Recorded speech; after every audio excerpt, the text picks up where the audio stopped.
Selamat datang di channel Novel Official. Sebelum kalian mendengarkan novel Pesona Pujaan Hati, jangan lupa like, share, and subscribe. Kalau tidak kusentil jantung kalian. Hehehehe. Tanpa lama-lama lagi langsung saja kita masuk di alur cerita novelnya. Bab 1661. Ito Yahiko tidak mengerti mengapa Charlie datang ke sini. Dan Hiroshi juga tidak mengerti. Lagi pula, dalam kesannya, identitas Charlie hanyalah pelatih Aurora, seorang ahli lokal di Aurus Hill. Dia tidak bisa bertarung dengan 8 kutub Jepang. Tetapi mengapa dia tiba-tiba muncul di Tokyo? Dan dia muncul di ruang konferensi farmasi Kobayashi. Yang lebih membingungkan adalah mengapa Charlie mengatakan bahwa dia adalah pemegang saham utama Kobayashi Pharmaceutical. Pada saat ini, ekspresi Yahiko sedikit jelek. Dalam perjalanan ke sini, dia mendengar Hiroshi berbicara tentang Charlie. Faktanya, dia sangat meremehkan apa yang disebut master. Jadi dia tidak membawa ke hati sama sekali. Jadi, dia menatap Charlie dan berteriak dengan dingin. Wah, pertimbangkan konsekuensinya sebelum kamu berbicara. Kamu tidak akan mampu membayar harga mulut terbuka. Charlie tidak mengenal Yahiko. Dan melihat bahwa orang Jepang ini tampaknya berusia sekitar 50 tahun. Dengan punggung besar, ekspresi dan nadanya sangat arogan, dan dia sedikit tidak puas. Dia menatap Yahiko, dan berkata dengan dingin, jangan berpikir bahwa kamu bisa mendominasi karena kamu sudah tua. Aku akan memukulmu jika aku marah. Kapan Yahiko marah besar seperti itu? Bahkan generasi ketujuh Yamaguchi Gumi saat ini, pemimpin organisasi Yakuza terbesar, menghormatinya jika bertemu dengannya. Di negara ini, tidak ada yang berani berbicara dengannya seperti itu. Jadi, Ito Yahiko langsung berang, menunjuk 2 pengawal di sekitarnya, dan berteriak marah, beri dia pelajaran. Begitu kata-kata itu keluar, 2 orang yang semula tidak segera bergerak menuju Charlie. Mereka semua adalah master top, dan tidak seperti tipe pemain kompetisi Kazuki. Mereka semua adalah petarung sejati. Jika mereka benar-benar melakukannya, mereka mungkin tidak memiliki trik dan postur yang bagus, tetapi mereka benar-benar mematikan. Keduanya mengeluarkan suara rendah, seluruh energi di tubuh mereka terangkat, dan mereka menyerang Charlie dalam sekejap. Melihat keduanya mengemudi menuju Charlie, Tanaka Hiroshi menegangkan hatinya. Dia tidak khawatir tentang Charlie. Dia khawatir pada 2 pengawal Ito Yahiko. Dia telah melihatnya dengan matanya sendiri pada saat itu. Bagaimana Charlie menghancurkan Kazuki dengan 1 telapak tangan.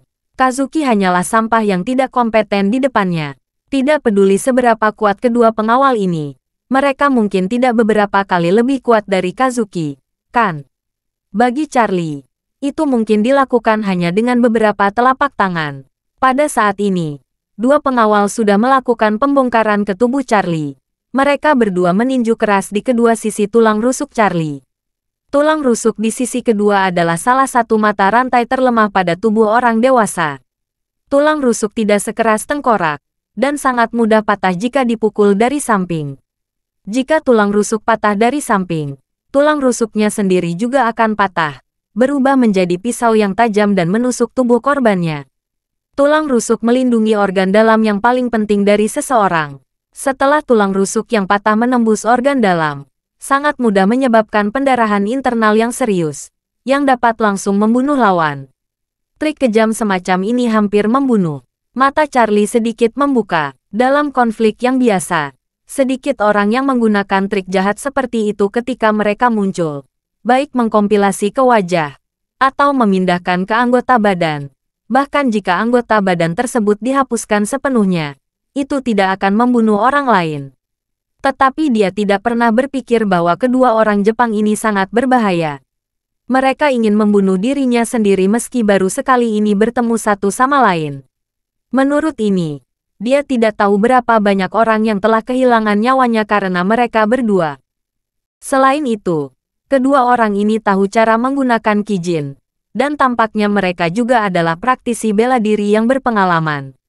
Jadi, Charlie mencibir, dan pada saat tinju keduanya hendak mengenai tulang rusuknya di kedua sisi, dia tiba-tiba mengulurkan tangan dan meraih pergelangan tangan keduanya dengan kecepatan yang sangat cepat. Bab 1662. Serangan kuat dari keduanya tiba-tiba berakhir pada saat ini. Kedua ketakutan oleh kekuatan besar yang tiba-tiba di pergelangan tangan mereka. Mereka menyadari bahwa tinju mereka tidak dapat bergerak maju atau mundur. Mereka juga segera menyadari bahwa mereka telah bertemu dengan seorang master hari ini.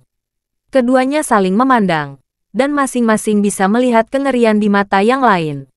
Setelah itu, keduanya saling bertukar pandang dan mengerahkan kekuatan pada saat yang sama, mencoba melepaskan tangan kanan mereka dari tangan Charlie.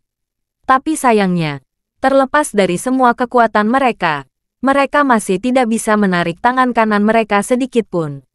Charlie memandang keduanya dengan senyuman di wajahnya, dan berkata dengan penuh minat, "Kalian berdua agak gelap. Jika kamu datang dan menyerang tulang rusuk orang lain, apakah kamu tidak takut menyebabkan kematian?" Keduanya tegang, dan salah satu dari mereka berkata, Kami hanya ingin menguji kekuatan Tuan. Tidak ada yang lain." Charlie tertawa. "Aku bisa memikirkan alasan yang begitu lemah. Sepertinya ada sesuatu." Melihat kedua pengawalnya sepenuhnya dikendalikan oleh Charlie, Ito Yahiko segera menjadi gugup dan berkata, "Apa yang ingin kamu lakukan? Apakah kamu tahu siapa aku? Jika kamu memaparkanku, kamu benar-benar di Jepang, kamu akan berakhir dengan tidak baik." Charlie tersenyum. "Kamu sudah mau mati. Kamu masih memiliki mulut yang keras. Kamu benar-benar memiliki integritas nasional yang unik." Setelah dia selesai berbicara, dia melihat kedua pengawal Ito Yahiko, dan berkata dengan ringan, "Kalian berdua ingat bahwa pertemuan kita hari ini sepenuhnya karena tuanmu." Keduanya ketakutan dan meminta belas kasihan, ketika Charlie tiba-tiba memutar tangan, dan lengan kanan mereka dipelintir. Pada saat ini, keduanya berteriak kesakitan, dan semua orang di tempat kejadian pucat. Apa identitas Yahiko? Dia adalah patriark keluarga top Jepang. Pengawalan di sekelilingnya hampir merupakan pengawal terkuat di Jepang. Tapi tidak ada yang berasumsi bahwa mereka berdua bersama-sama bukan lawan berarti bagi Charlie.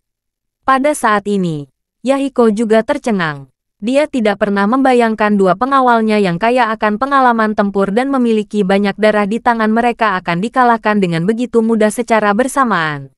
Di mata Charlie, orang kedua ini hanya sedikit lebih kuat dari orang biasa. Tapi mereka masih jauh dari level master. Bahkan yang terlemah di antara 8 Raja Surgawi tidak bisa dibandingkan. Keduanya bersama, paling banyak, bisa setara dengan penyembelih bersaudara. Bagaimana mungkin orang seperti itu menjadi lawan Charlie? Jika Yahiko benar-benar menemukan apa yang disebut Master Ninjutsu di Jepang, dia mungkin bisa menghadapi Charlie. Pada saat ini, Ito Yahiko memarahi dengan sedikit gugup. Kamu orang Cina. Kamu berani menjadi pembohong di Tokyo. Apakah kamu tidak takut aku tidak akan membiarkan kamu kembali ke Cina?" Charlie tersenyum dan berkata, Apakah kamu masih ingin menahanku di Jepang sebagai menantumu? Bajingan!" Ito Yahiko berteriak dengan marah. "Wah, kamu terlalu sombong." Charlie berkata dengan sedikit jijik di matanya. "Aku sombong. Aku datang ke sini hari ini untuk mengambil alih perusahaanku sendiri. Tetapi kamu menggonggong di perusahaanku. Kamu siapa? Kamu harusnya bersyukur. Aku masih menghormatimu." Hiroshi buru-buru melangkah maju dan berkata dengan hormat, "Tuan Wade, harap tenang. Ini adalah kepala keluarga Ito dan ketua perusahaan Ito, Tuan Yahiko." Bab 1663. Ito Yahiko. Mendengar ini, Charlie sedikit mengernyit dan bertanya pada Hiroshi Tanaka, "Apa ringkasan dengan Nanako?" Hiroshi buru-buru berkata, "Tuan Wade, ketua Ito, adalah ayah Nona Nanako." Charlie tiba-tiba menyadari, sebenarnya, dia tidak tahu banyak tentang keluarga Ito, kecuali Ito Nanako. Dia tidak mengenal orang lain. Mendengar bahwa pria setengah baya Jepang dengan punggung besar ini ternyata adalah ayah Nanako, ekspresinya sedikit menenangkan. Setelah itu, dia memandang Ito Yahiko dan berkata dengan ringan, "Demi putrimu, aku tidak akan melakukan banyak hal padamu kali ini. Karena kamu bukan dari keluarga Kobayashi, kamu tidak perlu tinggal di sini. Silakan pergi dan bawa orang-orangmu pergi juga." Ito Yahiko sangat marah hingga wajahnya pucat. Sebagai patriark keluarga Ito yang dipaksakan, kapan dia menerima pelanggaran seperti itu? Apalagi nada pemuda ini sangat bangga, seolah-olah karena wajah remajanya, dia membiarkan dirinya pergi dan tidak peduli pada dirinya sendiri. Itu terlalu berlebihan. Memikirkan hal ini, dia dipenuhi gigi dan berkata, "Nak, mengapa Anda mengatakan ini adalah perusahaan Anda? Anda juga mengatakan bahwa Anda adalah pemegang saham utama perusahaan ini. Izinkan saya memberitahu Anda. Saya baru saja menandatangani kontrak dengan jabatan Ketua Kobayashi Pharmaceutical. Saya memiliki 30% saham di Kobayashi Pharmaceutical." Oh, Charlie tersenyum dan berkata, "Pak Ketua mana yang dapat menandatangani kontrak dengan Anda atas nama Kobayashi Pharmaceutical?" Kobayashi Masayoshi berdiri dan berkata, "Saya adalah jabatan Ketua Kobayashi Pharmaceutical. Semua pemegang saham telah dengan jelas menyetujui investasi Tuan Ito di Kobayashi Pharmaceutical. Mengapa Anda, orang luar, ikut campur? Selain itu, Anda dan perusahaan ini tidak memiliki hubungan apa-apa. Jika Anda tidak pergi, saya akan memanggil polisi." Charlie tersenyum. "Saya tidak baik-baik saja dengan perusahaan ini. Ayo, izinkan saya memperkenalkan Anda kepada seorang kenalan lama." Setelah itu, dia bertepuk tangan dan berteriak ke pintu, "Ayo, undang Tuan Kobayashi masuk." Isaac dan Albert segera membawa Ichiro dan berjalan ke ruang pertemuan. Begitu Ichiro memasuki ruang konferensi, semua orang terkejut dan terpana. Ini, bukankah ini Ichiro? Bukankah dia sudah mati? Ya, Jiro memberi perintah sebelumnya, dan memerintahkan hidupnya untuk membalas dendam ketua lama. Ada banyak diskusi di antara orang-orang. Ekspresi Ichiro juga sedikit jelek saat ini, dan dia berkata dengan dingin, "Dengarkan aku. Kalian semua sudah tertipu oleh penipu Jiro itu. Aku sama sekali tidak meracuni ayahku. Dia yang meracuni dan kemudian menyalahkanku untuk memonopoli Kobayashi Pharmaceutical. Dia juga menghabiskan banyak uang dan menginginkan hidup saya." "Tidak mungkin," Masayoshi berkata dengan dingin. "Saya tahu bagaimana ketua lama meninggal. Andalah yang mengatakan bahwa Anda telah memperoleh obat ajaib dari Tiongkok yang dapat membuat ketua berdiri kembali." Ketua lama sangat bersemangat. Bersama Jiro dan saya, dia mengangkut ke bandara untuk menunggu. Setelah obat dikirim, ketua meninggal tiba-tiba setelah meminumnya. "Beraninya Anda menyangkalnya." Ichiro mengertakkan gigi dan berkata, "Saya memang mendapatkan obat ajaib di awal, tetapi obat ajaib itu diatur oleh Jiro. Coba pikir, kenapa saya harus membunuh ayah saya?" Bab 1664. Keadilan. Masayoshi memarahi. "Tentu saja Anda ingin memonopoli Kobayashi Pharmaceutical. Jadi Anda membunuh ketua." Ichiro memarahi dan membentaknya. "Masayoshi Kobayashi, otak bajinganmu rusak. Kamu terus mengatakan bahwa aku membunuh ayahku untuk menyelamatkan Kobayashi Pharmaceuticals. Coba buka matamu untuk melihat dengan jelas.